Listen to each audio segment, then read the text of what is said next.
Hello folks, well this is a video response to Pete Postlethwaite and The Age of Stupid. And there's one thing that I noticed, that they don't seem to mention all these climate change articles and people that talk about climate change. They never talk about the Club of Rome and the First Global Revolution, in which, for the information I have, it said they came up with the threat of global warming. They came up with the idea of the threat of global warming. It was an idea. It's a way of...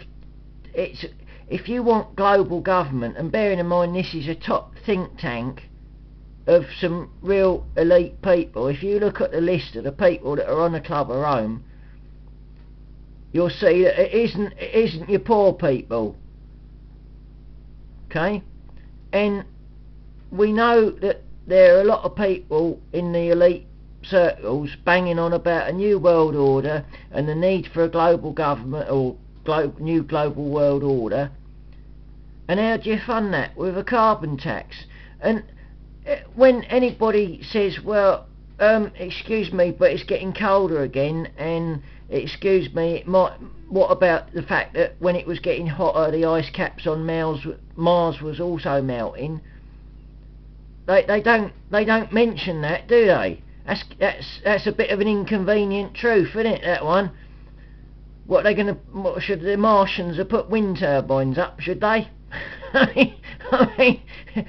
I think the title of the film might actually be quite appropriate. It's called The Age of Stupid, and it might come back to bite the people that have actually made the...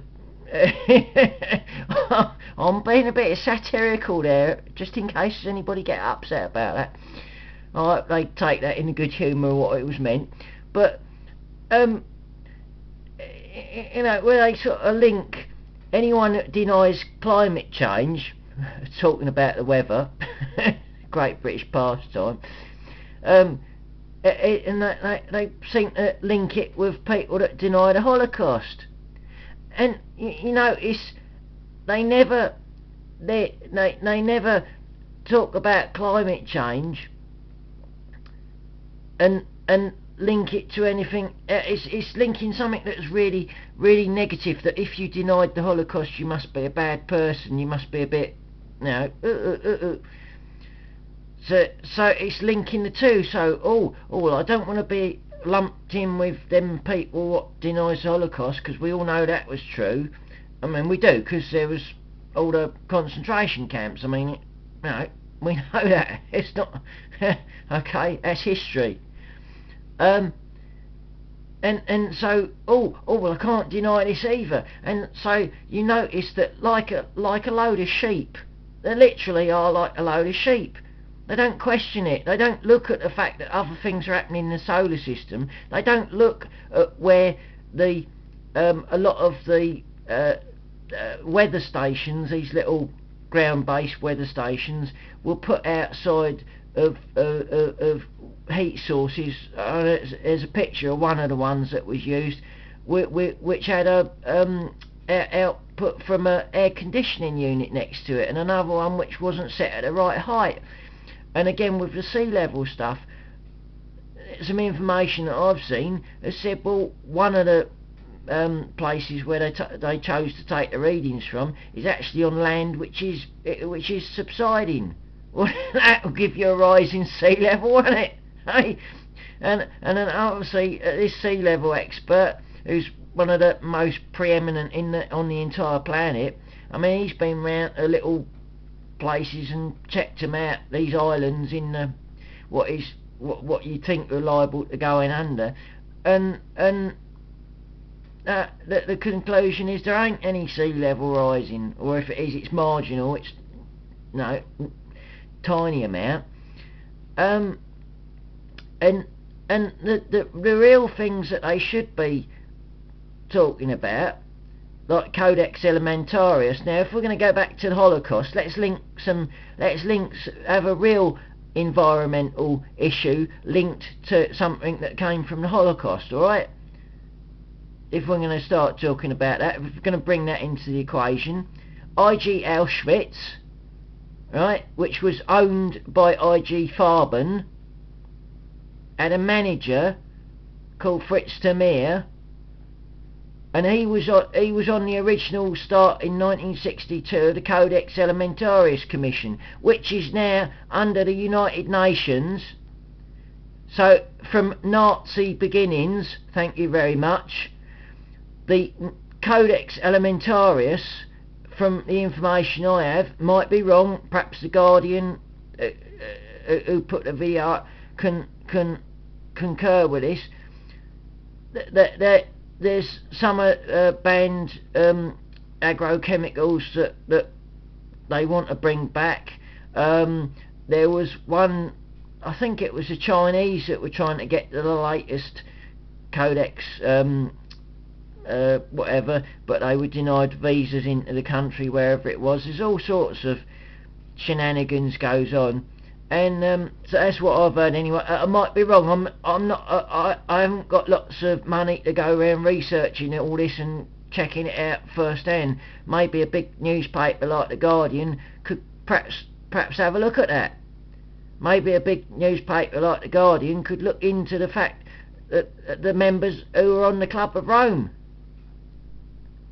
who came up with the idea of the threat of global warming, ching ching, one of them might be yeah, and who's going to get some money from it? And again, Codex Alimentarius, follow the money, look what it's all about. Looks to me, and I might be wrong, looks to me like it's about food control.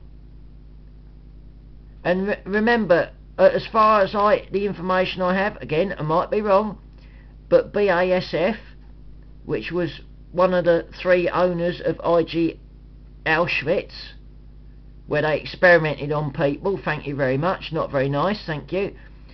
BASF, as far as I know, were doing trials on what I would call, in a satirical way, their master race of potatoes, genetically engineered potatoes.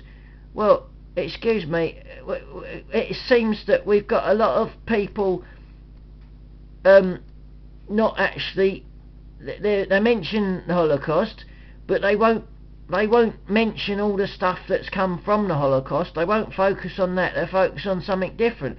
If we have a bit more carbon in the atmosphere, the plants will grow better, we'll have more crops, thank you very much, that'll feed a few more people. If it's warmer, old folks won't die in the winter.